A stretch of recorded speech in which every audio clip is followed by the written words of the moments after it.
Hello and welcome to Women of AV, brought to you by AV Today. I'm Suman Kher, your host for today.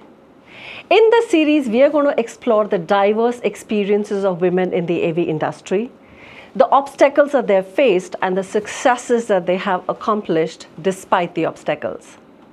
I'm so excited to kick off the series today with an inspirational story of the powerhouse behind a leading AV IT consultancy firm in Delhi. I present to you Mrs. Sangya Gupta, who is the Managing Director of Ask Consultants. Welcome, Sangya, and Hello. thank you Hello, so much for being our guest for today. It's my pleasure too. I think the first question that I want to ask you is, why do you think there are so few women in leadership positions in the AV industry?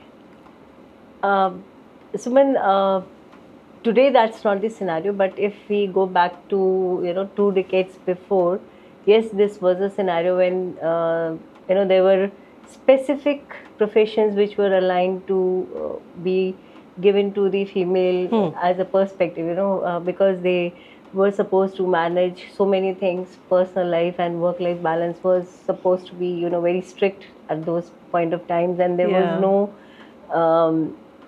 Help? that kind of caregiving, Yeah. help, support of the family. Because it was all a choice of the female that was there to work or not to work. So that, although there was self-motivation, but it was not from the environment around her. She would not take, she would not get that kind of help and support to go to those levels which we are talking of right now. But there were women who were in leadership position, but then that was very, very specific, and the numbers were too low to count for. But today, yes, the industry has become different. The support, the family support, the personal motivation, the opportunities in the industry have grown, and people are accepting them. So how did your journey start? Was it a deliberate choice? Was it just by chance? As I said, it was a deliberate choice for myself. I was, that was my fascination towards, or I would call a passion towards the technology. I was very much fascinated towards communication technology, collaboration, and how things happen, So I was very much interested, although I came from a science background. All my family is from engineers and all, but I did not get that push. It was just my choice. I wanted to do, but nobody stopped me. People were quite motivating. If I wanted to do, they let me do it. And then I started my communication. Slowly and steadily, I got into the then little bit of audiovisual industry, and majorly but communication. So networking was way back in '93 when I started. So networking was not that big a field or industry. We had few. Well, if people used to have LAN, it used to be a big thing for them. And it was so I started at that point of time, and I was blessed enough to have been working for a company where I got that opportunity to, complete exposure, complete independence to manage and know about any technology that I want to, and I wanted to. And then they pushed me to even to the sales, going and analyzing the complete requirement of the client. And if I say client, like Delhi University, there's a huge campus. Of course. I used to feel very fortunate to have been elected and to go and present the designs, to make the designs. So that actually brought up a lot of confidence in me. So the team over there has actually helped me to get into communications, and then I started managing, having managing roles with me. The responsibilities were there. But yes, I did, having said that, I will always add that you should have that kind of passion to do the job, because we cannot go away with saying that this is not my job and I won't do it. That's how you learn. So learning is always, even today, I would say that learning is a part of our roles and responsibility that we have. Even after having a 3 decades, more than 3 decades Of course. experience now, I am still learning. I think that's a great thing. Yeah. A woman in AV, and like from the 90s, how do you think the responses that you get from clients are different when you go out there and solicit AV projects? How different is it for a woman to go out there and ask for that? Sure. When I was not in this position earlier, Okay. it was very difficult, because there is a perception in the Of industry. As I course. said. Yeah. How could women know the nitty-gritties of the sound and videos? How will she design an AV technology? So they used to ask very simple questions. Who are the manufacturers for audio? Do you know that? Who are the manufacturers for video? Do you know that? So these were the queries which used to come, rather than sitting on designing and whatever technical aspects of the project. They used to discuss these kind of things with me. So they never thought that I would be able to, give them a guidance or a consulting or an advice to actually have a good system with them. But slowly and steadily, when I got into it, I did not, Back get down, back. yeah. I didn't back out at all. And slowly and steadily, when I had visited client sites and I was doing an evaluation or assessment of how their work has been installed and bringing out the, those small little concerns that okay, this should be amended or this is what should be little bit here. So that kind of that kind of experience that the client had from my side, Right. they came to know that okay, yes, she can do it. So that changed the entire perspective of the client. Yeah, and I'm glad that you're here, to kick off our series, because you really have this industrious career of like Yeah. 3 decades, which is not a joke. But when you actually go out and meet clients, of course, they can see you. But do you think there is also a difference when in the bidding process, you kind of go out there and say, I'm coming here to represent my company. Do you think there is a difference there as well in the way people respond?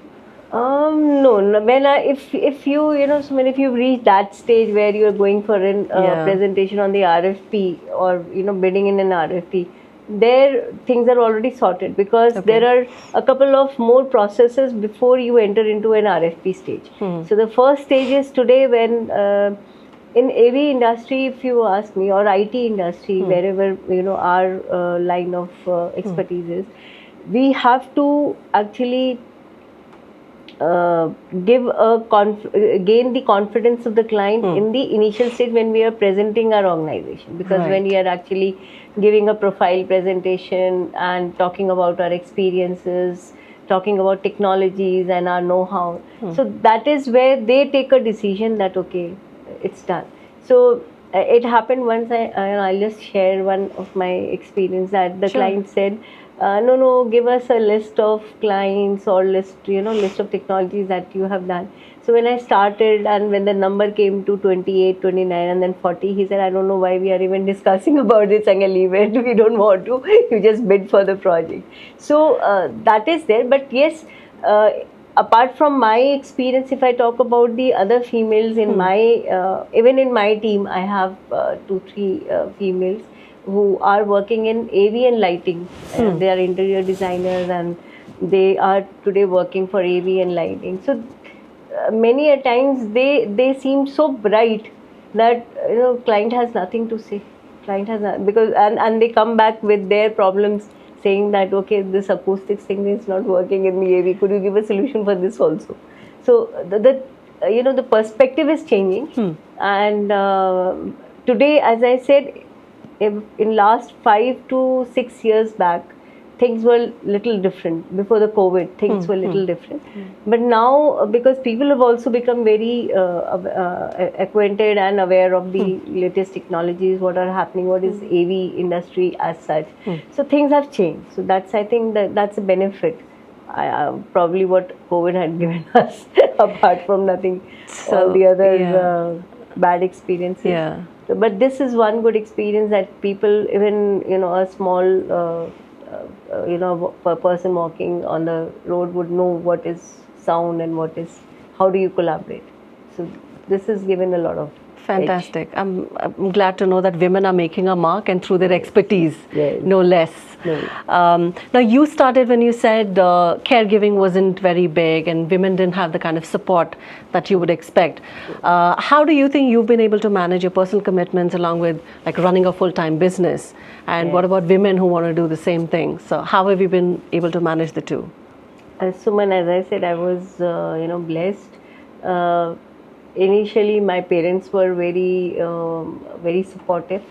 Even I would say my siblings were, my sister, my brothers, they were very, very supportive.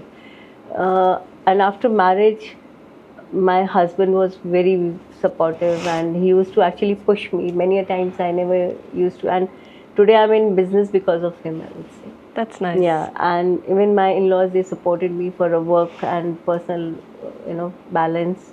Uh, I should say that I've been blessed around with so many people to bring me here. So I entirely give that credit to my family, friends, and whoever has been supportive to me. And today I'm sitting here where I am, and on top, I'll put my husband on top of it. Which I think is so important for a woman to succeed. woman, I think even in today's times, you do need that kind of support system. Yes. Now, talking about women who want to get into the AV industry, what kind of specific skill set or skill sets do you think they should aim at learning or acquiring in order to get into the industry? Avixa is a very big platform, and Right. they can study. They have online courses where you can evaluate yourself, and that gives the insight of many technical queries which nobody would know.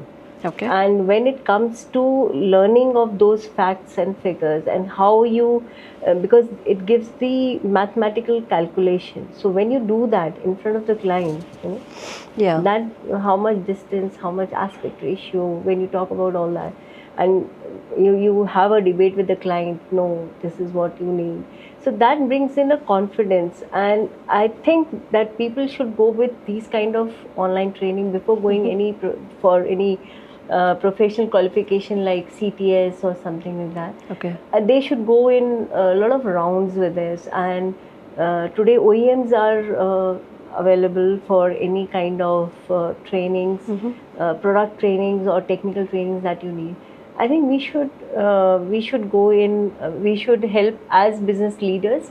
We should help the people who are coming, new female, new age generation who wants to join in this industry should be given this. Secondly, I think that in colleges, in universities, there should be although universities are following a concept of a small minor degree or something like that, I think there should be some kind of audiovisual, that specialization must be there. And we as business leaders or the OEMs must go to the universities to bring in the know-how and the knowledge of or the importance of the audiovisual industry. Today everything, today audiovisual industry is just not having a meeting room or doing a banqueting, or it's not just that. We are talking about AI, we are talking about VR, AR, all these kind of technologies. We're talking of projection systems, a lot of content, and this AV, when it's a merger of a content and AV, we see those museums which used to be passive today are live. Yeah. A lot of the content. Experience. Yes, they speak about the history. They speak about what it was, at one given point of time.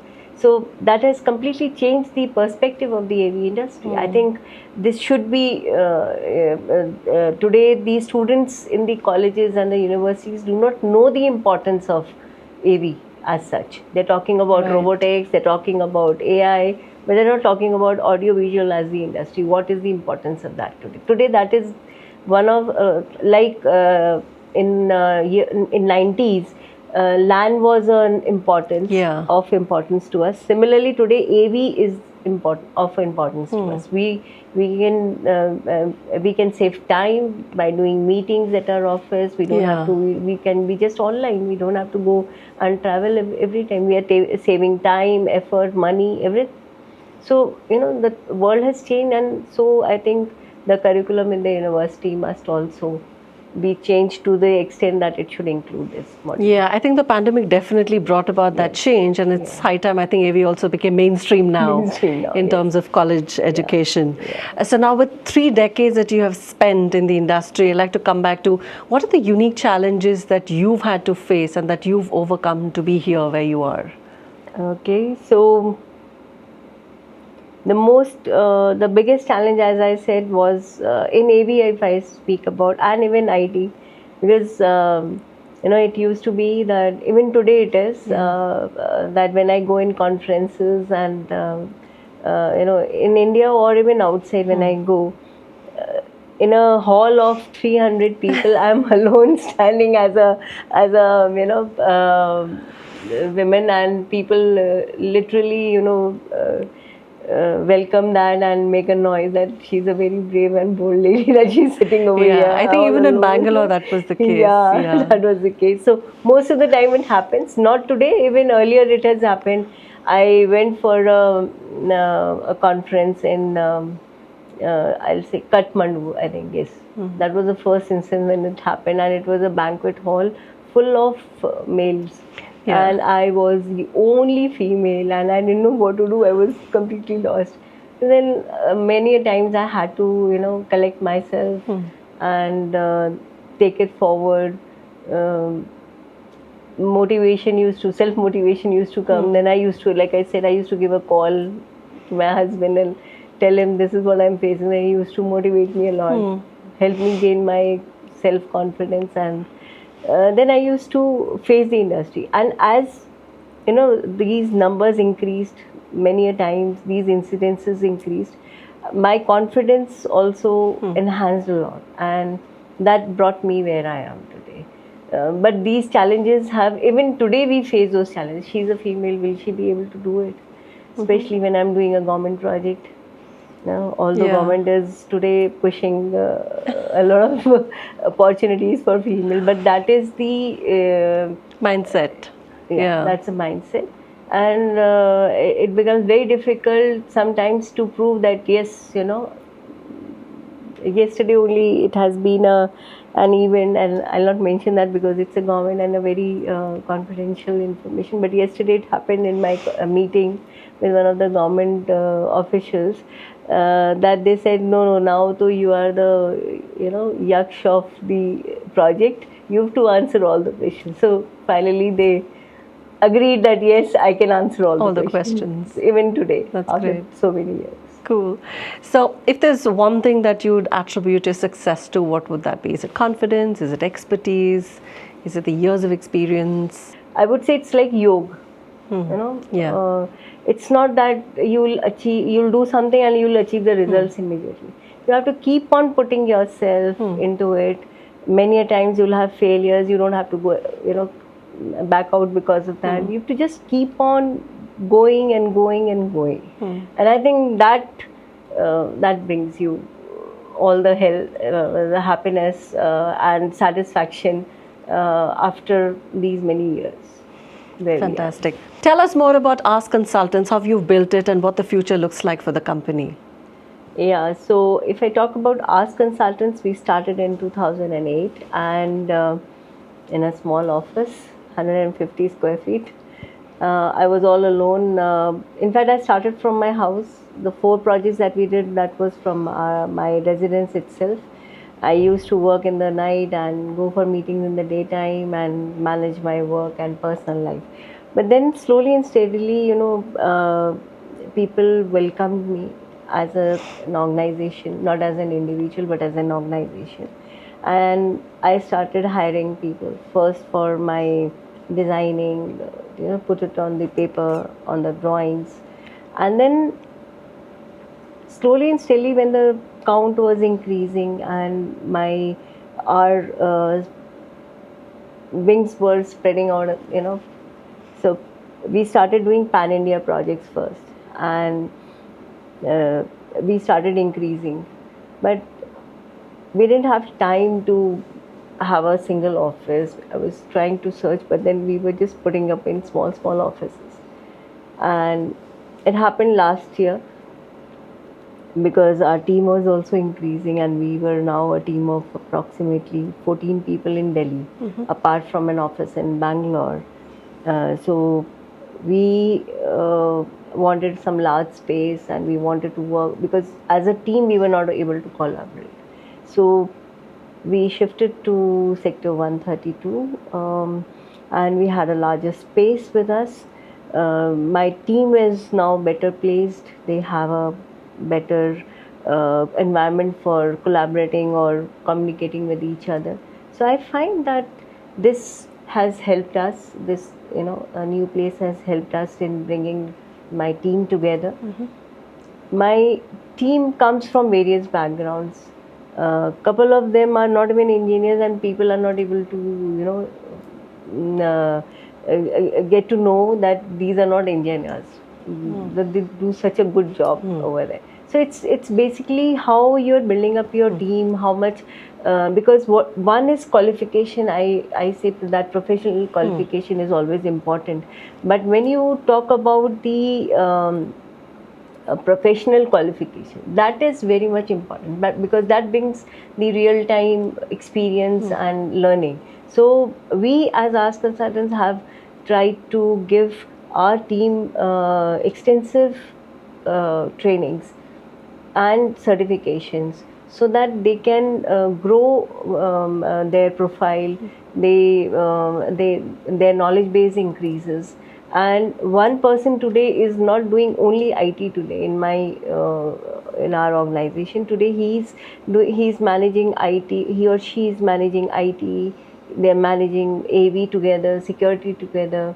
As I said, in my organization, we are also doing enhancement of various verticals. So not as one industry, not one vertical. They are actually rolling themselves out in many variety of verticals.